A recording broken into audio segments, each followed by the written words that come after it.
Hello, Radhe Radhe, जय श्री कृष्णा।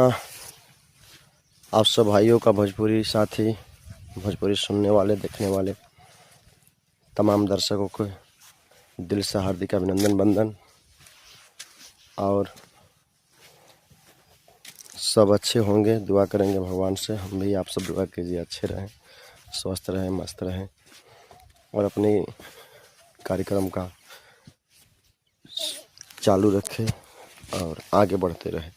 हम हो, चाहे कोई पढ़ाई लिखाई है, चाहे कोई भी कार्य हो, सब में भगवान सफलता हासिल करें।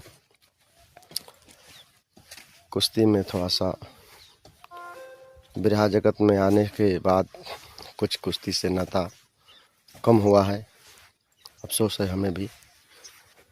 और आप सब जो होता है तो अच्छा ही होता है, कोई बात नहीं। जिंदगी है तो जहान है। राधे राधे, जय श्री कृष्णा। स्वस्थ रहिए, मस्त रहिए।